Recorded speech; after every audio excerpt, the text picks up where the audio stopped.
Lectura bíblica correspondiente al día 6 de mayo del año 2025. Hechos de los Apóstoles, capítulo 17. El alboroto en Tesalónica.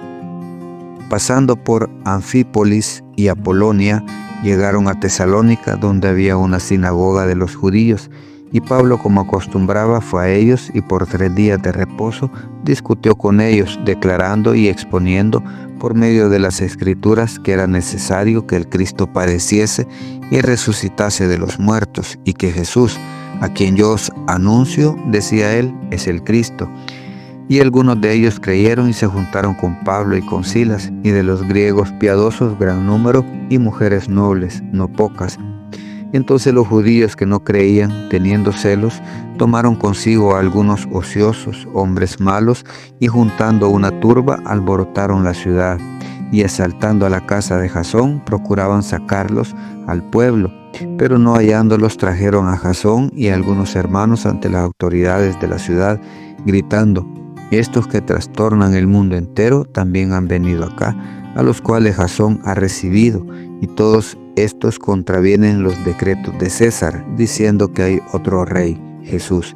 Y alborotaron al pueblo y a las autoridades de la ciudad, oyendo estas cosas, pero obtenida fianza de Jasón y de los demás, los soltaron. Pablo y Silas en Berea.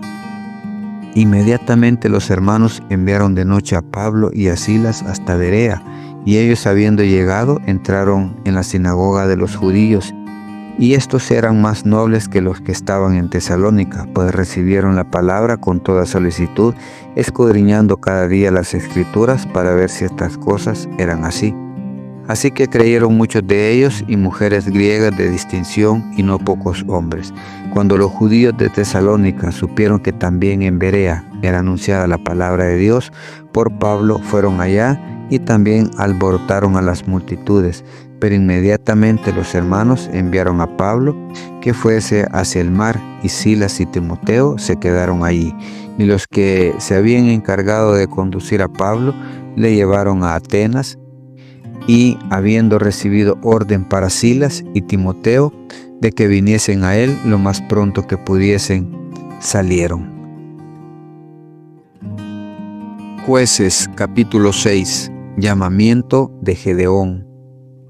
Los hijos de Israel hicieron lo malo ante los ojos de Jehová, y Jehová los entregó en manos de Madián por 7 años, y la mano de Madián prevaleció contra Israel, y los hijos de Israel, por causa de los madianitas, se hicieron cuevas en los montes y cavernas y lugares fortificados, pues sucedía que cuando Israel había sembrado, subían los madianitas y amalecitas, y los hijos del oriente contra ellos subían y los atacaban, y acampando contra ellos destruían los frutos de la tierra hasta llegar a Gaza, y no dejaban que comer en Israel ni ovejas, ni bueyes, ni asnos, porque subían ellos y sus ganados, y venían con sus tiendas en grande multitud, como langostas. Ellos y sus camellos eran innumerables, así venían a la tierra para devastarla.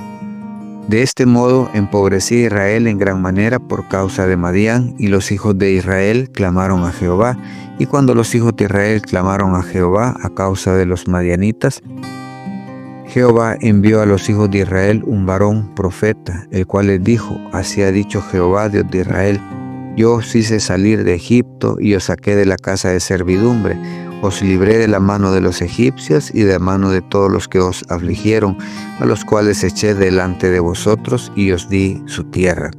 Y os dije: yo soy Jehová vuestro Dios, no temáis a los dioses de los amorreos, en cuya tierra habitáis, pero no habéis obedecido a mi voz. Y vino el ángel de Jehová y se sentó debajo de la encina que está en Ofra, la cual era de Joás Abieserita, y su hijo Gedeón estaba sacudiendo el trigo en el lagar para esconderlo de los madianitas. Y el ángel de Jehová se le apareció y le dijo: Jehová está contigo, varón esforzado y valiente. Gedeón le respondió: Señor mío, si Jehová está con nosotros, ¿por qué nos ha sobrevenido todo esto? ¿Y dónde están todas sus maravillas que nuestros padres nos han contado, diciendo: ¿no nos sacó Jehová de Egipto? Y ahora Jehová nos ha desamparado y nos ha entregado en mano de los madianitas. Y mirándole, Jehová le dijo: ve con esta tu fuerza y salvarás a Israel de la mano de los madianitas, ¿no te envío yo? Entonces le respondió: Señor mío, ¿con qué salvaré yo a Israel? He aquí que mi familia es pobre en Manasés y yo el menor de la casa de mi padre. Jehová le dijo: ciertamente yo estaré contigo y derrotarás a los madianitas como a un solo hombre. Y él respondió: yo te ruego que si he hallado gracia delante de ti, me des señal de que tú has hablado conmigo. Te ruego que no te vayas de aquí hasta que vuelva a ti y saque mi ofrenda y la ponga delante de ti. Y él respondió: yo esperaré hasta que vuelvas. Y entrando Gedeón preparó un cabrito y panes sin levadura de un efa de harina, y puso la carne en un canastillo y el caldo en una olla, y sacándolo se lo presentó debajo de aquella encina. Entonces el ángel de Dios le dijo: toma la carne y los panes sin levadura, y ponlos sobre esta peña, y vierte el caldo. Y él lo hizo así. Y extendiendo el ángel de Jehová el báculo que tenía en su mano, tocó con la punta la carne y los panes sin levadura, y subió fuego de la peña, el cual consumió la carne y los panes sin levadura, y el ángel de Jehová desapareció de su vista.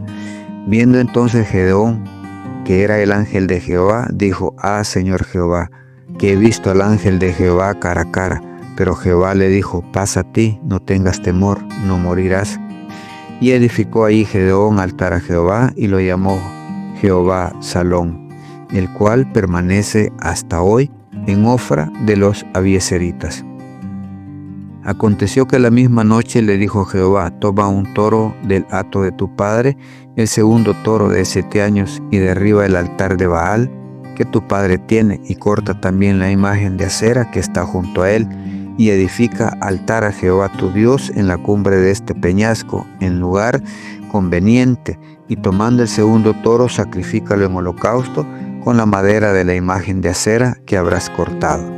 Entonces Gedeón tomó 10 hombres de sus siervos e hizo como Jehová le dijo, mas temiendo hacerlo de día por la familia de su padre y por los hombres de la ciudad, lo hizo de noche.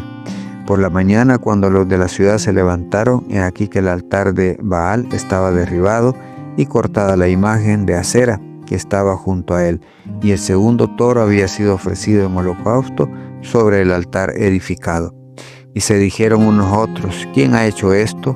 Y buscando e inquiriendo, les dijeron: Gedeón, hijo de Joás, lo ha hecho. Entonces los hombres de la ciudad dijeron a Joás: saca a tu hijo para que muera, porque ha derribado el altar de Baal y ha cortado la imagen de acera que estaba junto a él. Y Joás respondió a todos los que estaban junto a él: ¿contenderéis vosotros por Baal? ¿Defenderéis su causa?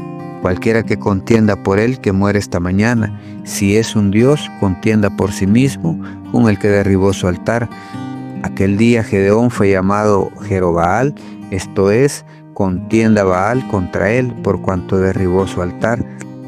Pero los madianitas y amalecitas y los del oriente se juntaron a una, y pasando acamparon en el valle de Israel. Entonces el espíritu de Jehová vino sobre Gedeón, y cuando éste tocó el cuerno, los abiezeritas se reunieron con él, y envió mensajeros por todo Manasés, y ellos también se juntaron con él. Asimismo envió mensajeros a Aser, a Zabulón y a Neftalí, los cuales salieron a encontrarle. Y Gedeón dijo a Dios: si has de salvar a Israel por mi mano, como has dicho, he aquí que yo pondré un vellón de lana en la era, y si el rocío estuviera en el vellón solamente, quedando seca toda la otra tierra, entonces entenderé que salvarás a Israel por mi mano, como lo has dicho. Y aconteció pues, cuando se levantó de mañana, exprimió el vellón y sacó de él el rocío, un tazón lleno de agua. Mas Gedeón dijo a Dios: no se encienda tu ira contra mí, si aún hablare esta vez, solamente probaré ahora otra vez con el vellón. Te ruego que solamente el vellón quede seco y el rocío sobre la tierra. Y aquella noche lo hizo Dios así, solo el vellón quedó seco y en toda la tierra hubo rocío. Job capítulo 36. Eliú exalta la grandeza de Dios. Añadió Eliú y dijo: espérame un poco y te enseñaré, porque todavía tengo razones en defensa de Dios. Tomaré mi saber desde lejos y atribuiré justicia a mi Hacedor, porque de cierto no son mentiras mis palabras. Contigo está el que es íntegro en sus conceptos. Aquí que Dios es grande, pero no desestima a nadie. Es poderoso en fuerza de sabiduría, no otorgará vida al impío, pero a los afligidos dará su derecho.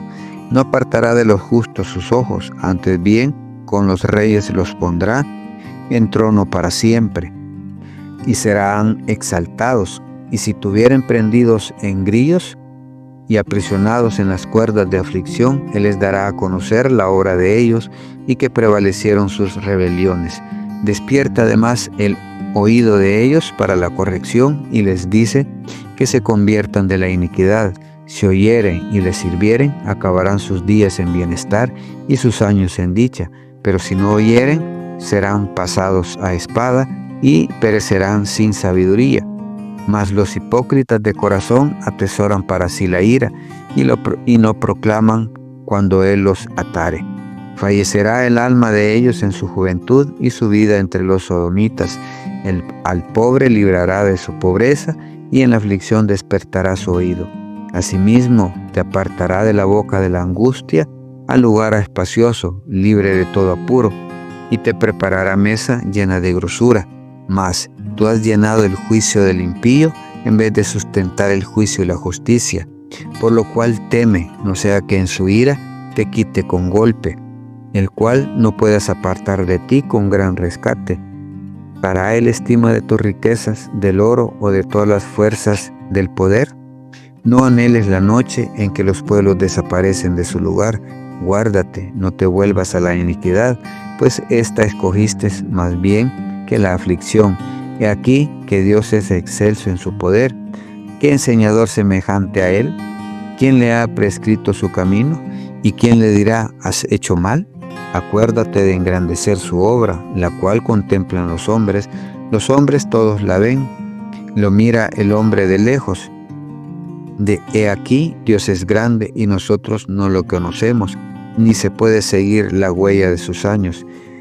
Él trae las gotas de las aguas, al transformarse el vapor en lluvia, la cual destilan las nubes, goteando en abundancia sobre los hombres. ¿Quién podrá comprender la extensión de las nubes y el sonido estrepitoso de su morada? He aquí que sobre él extiende su luz y cobija con ellas las profundidades del mar. Bien que por estos medios castiga a los pueblos, a la multitud él da sustento. Con las nubes encubre la luz y le manda no brillar interponiendo aquellas. El trueno declara su indignación y la tempestad proclama su ira contra la